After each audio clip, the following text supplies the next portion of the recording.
Okay, now let's proceed to the tune itself. The popcorn popper uses elements that we've looked at before in tunes like The One Spot and tunes like Funky and the Phone Poles. I guess somebody took me literally about the popcorn popper. You know, you're funking along like you're a popcorn popper. You know, I don't think I'll partake. It looks kind of stale and it's on the floor. I'll pass on the popcorn. I'll just play the popcorn. So don't be the popcorn, play the popcorn. It's my Zen moment for this video. The component that I'm using from those earlier tunes is this.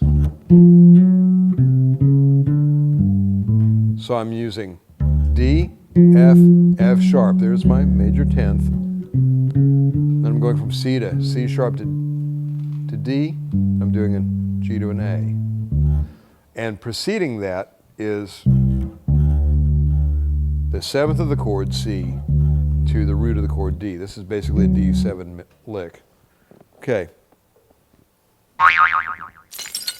Let's do this one at a nice, comfortable tempo of 60. Let's just look at the core lick for a second. I'll play it about 4 times. You play it with me.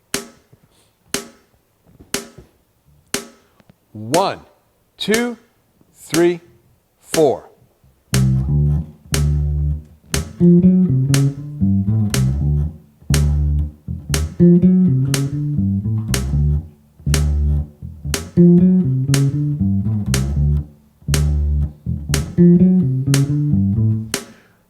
All right, we do that same lick up in F. Once again, let's practice that 4 times, and we're going to play this at 60 beats per minute. 1, 2, 3, 4.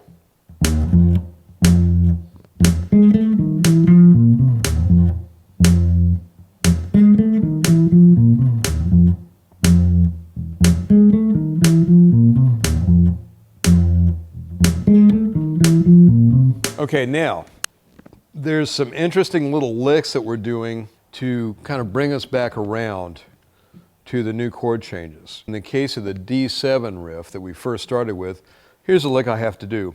This is all going to be straight 16th notes.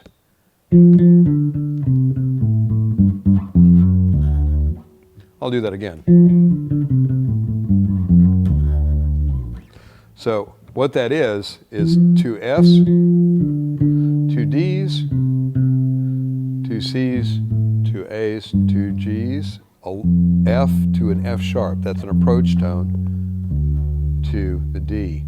Now, basically what this is this is an F sharp that is the 3rd of the chord, and the F is actually an E sharp. It's a sharp 9. It gives you this sound.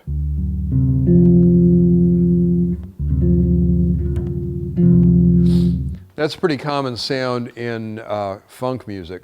I'll go into what the upper extensions of the chords, the 9, 11, and 13 are when we get into the pro toolkit section of the lessons. For right now, all you need to know is that that F is going to fit